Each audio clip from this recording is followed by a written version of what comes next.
Holy mother of God! Chainsaw Man has been on fire as of late, but this week's chapter was everything I think we wanted from a chapter 200. Not only did we get a really eye-opening interaction between Denji and Asamitaka, sure, I'll say it, it's a fun name to say, that changed my perspective on the dynamic with Asa and Yoru, but also, hey, how about that ending to this chapter? This was really good stuff, so let's go ahead and dive in. And guys, to celebrate chapter 200, let's get Bento to 10k subs. Everyone with a thumb, we need you to hit that sub button. We are just 339 subscribers away. We can do it today, or at least this week, if we all hit that button right now. So this chapter begins with a bang, but like literally though, because Asa is shooting the sunset because of her hatred for sunburns, and that was a great way to set up the big dilemma in this chapter with Asa's character.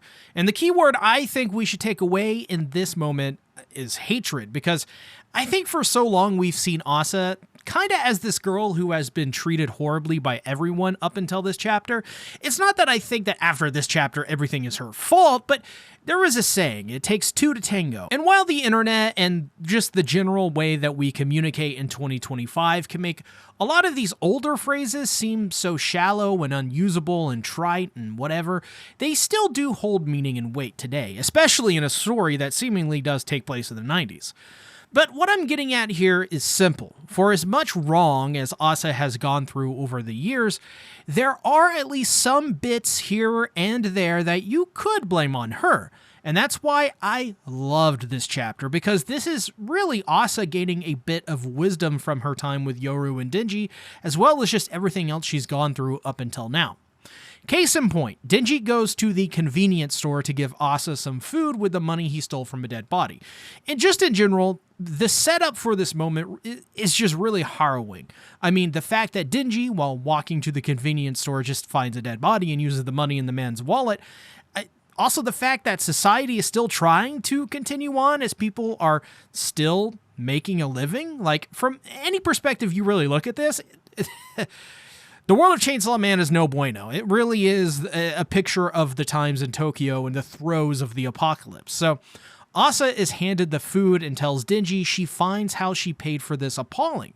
Keep this in mind, because as Asa continues on with her thought commenting on how toxic the additives in food can be. Which is true. Somebody should look into why that's a thing, honestly. I mean, I always wondered why they're in the food and why corporations can get away with such things. Fujimoto takes that kind of thought process here and applies it in a way that stays true to the original sentiment, which is with good intentions, and uses Asa as a way to make it seem more toxic in nature. Asa then says that she can eat stuff like this now because she is a toxic woman. Now, before I get into Denji's reaction, which will be a whole and a half type of analysis, Fujimoto, if you notice, has so far really taken a lot of generally, I think, things we take for granted, and when applying them to Asa, uses that to show how mess up she is on the inside. So, like, for example, she hates the sun because she insert toxic thing here. She finds Denji buying food the way he did appalling because insert toxic thing here. Even though we're in a very unique situation where Denji probably shouldn't be judged based on that. And of course, the toxic additives like we discussed as the prior example. These are just one of the many reasons in my first video on Chainsaw Man I didn't want to call Asa just a femcel. Toxic? Yeah, sure, but I think there is a bit of a bigger issue with Asa here. Asa is blaming herself for a lot of fucked up shit she's gone through and constantly is overthinking things. So, as an example, we, and I, used that Asatistic joke that I made a while ago, which I think some people who aren't as into the Bento community as we are see that and think we're like making fun of mental health or autism.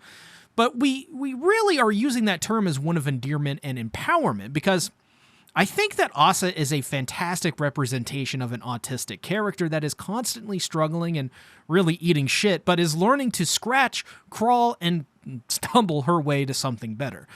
Really, it's not too dissimilar to Denji as an example, but just with a little bit of a twist, and I really, really love that about her character. Plus, obviously, I'm very autistic as well, so, you know, takes one to know one. But in that, there is so much more to unpack going on here. Asa continues saying that Denji was right, that she should only do fun things so that she won't have to think about the unpleasantries of her life. But she describes something that made me a bit emotional the more and more I thought about it. She would constantly race around in her mind on the verge of falling asleep, just thinking about how bad her life is, how pissed off she is at everyone because while they were living what seemed like their ideal life, she was going through hell. And this really hit me hard because this describes something that I go through at least every week and at its worst every single day of my life. It's something that I'm not proud of, and it's something that I am getting help for and working on, so I know it's an issue, but that's also why I love Asa. I think she's a lot like me in her mentality, or at least her struggles and the mental illness struggles she goes through. Maybe a lot of that could be down to projection on my part, which, let's be real, probably isn't something I should even worry about, but that is an example of why I identify with her and why this series gives me so much comfort and joy every single week. She can't help but to think and doesn't know how to cope with her own thoughts. And recently, just like an example in my own life, I've been getting to know some new people who joined my server, right? Well, they were telling me about all of these hobbies they were doing, and they truly are, in my point of view, extremely impressive.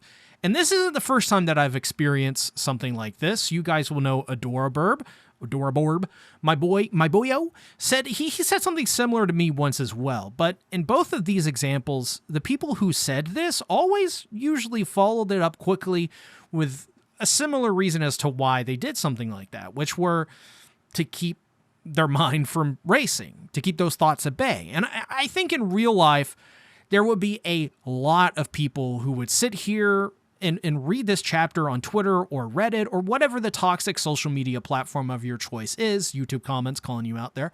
These places can really jump to conclusions and say that Asa is in the wrong here for not just getting a hobby. But I think it goes much deeper than that. I don't think it's as simple as just finding a hobby because as we see, as Asa realizes, they were just trying to cope with the pain of existence.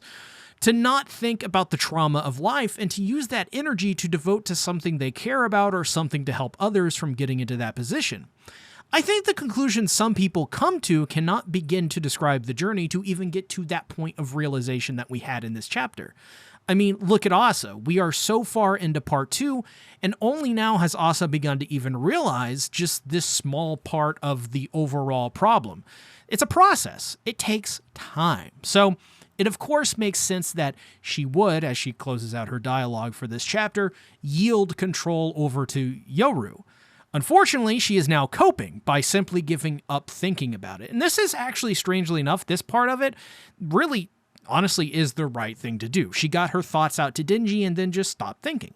Because Denji told her to simply have more fun to pass the time, to ease the harshness of the thoughts in her mind, because eventually she would just drive herself crazy otherwise. So instead of just saying what she says and going into a fit of just existentialism and spiral, she sees Yoru as a solution. Which I don't like to a certain degree because I want Asa to not have to rely on Yoru, and I don't want her to revel in just being a murder machine or a puppet of war like Denji is.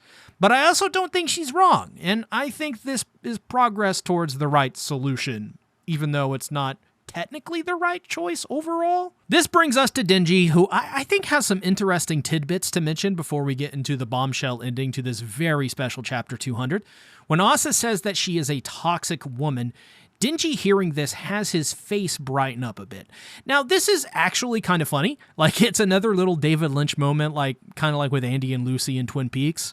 And while speculation can be had overall, I do think Denji is admiring Asa here, not just because she's toxic, though. I think you'll see after this chapter lots of people claim and misunderstand that Denji, he just likes toxic women.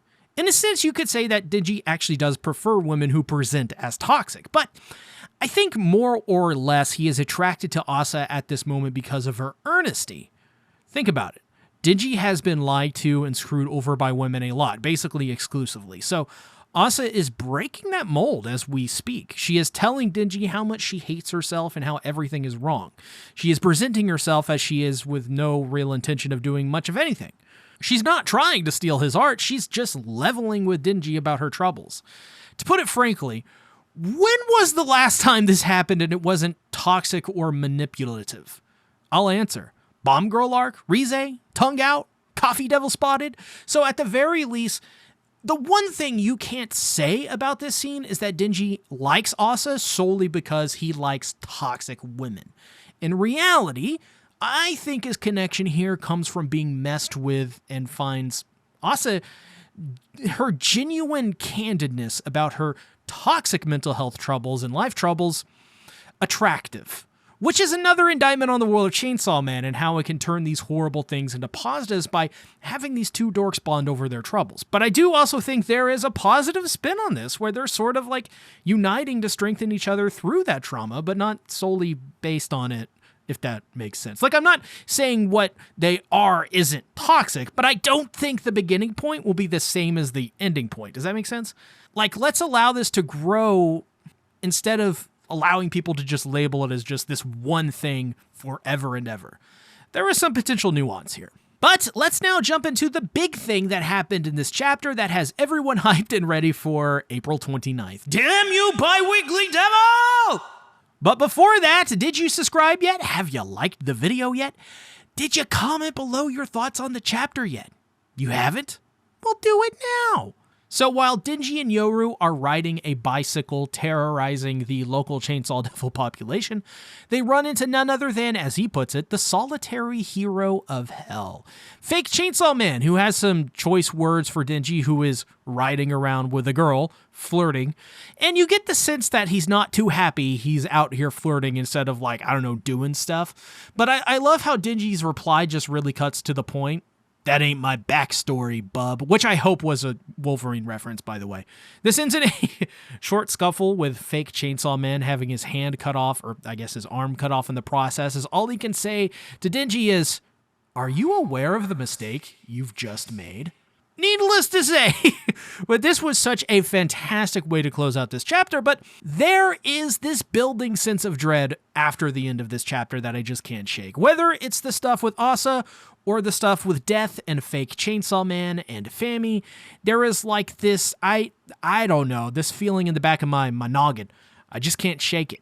And well, this is Fujimoto, so this could be leading to a subversion of some kind, but my bet is that fake Chainsaw Man is referring to something we may not even know. Like if fake Saw Man is injured and that is a line that he crossed and Denji doesn't realize, we don't know anything about that. Could this mean that Death is like going to take Denji and Asa by force now, or the plans change? I don't know. Does this mean that plunging the human race into an abyss of fear will now be even more worse? What could any of what he said meant? I'd love to hear your thoughts below, and I may do a follow-up this week to talk about any potential new theories coming out of the chapter. So with that being said, I want to speak to this incredible milestone. Personally here, I want to thank Tatsuki Fujimoto for giving me a story where I feel I belong, with characters that speak to my heart and my mind, with a setting that mirrors my own, but in a way that gives me comfort knowing there are people like-minded trying to navigate its harshness. Without Chainsaw Man, there is a lot less joy in my life. Without Denji, Pochita, Asa, Makima, Aki and Angel, or even Powie, there is, to simply put, no Bento. I also want to thank fans of Chainsaw Man for welcoming and even looking forward to my content and kind of like propping me up as someone important in this community. Some weeks are better than others for comments, but a lot of you are super positive and intelligent people who brighten up my day when I do have the courage to risk my mental health and read the comments. If you're one of those people who are like me and find solace and retreat in Chainsaw Man, or if you're nothing like me or anyone else, I think we can all say thank you to Tatsuki Fujimoto for inspiring each and every one of us. Thank you for your time, your passion, your energy, and your joy. Same goes to the Chainsaw Man fans as well. Thank you for 200 chapters of genuine passion, no matter where you sit. If you haven't, join my Discord server where we talk about Chainsaw Man, Dawn to Dawn, and tons of other manga and anime. Thanks for watching. Bye-bye.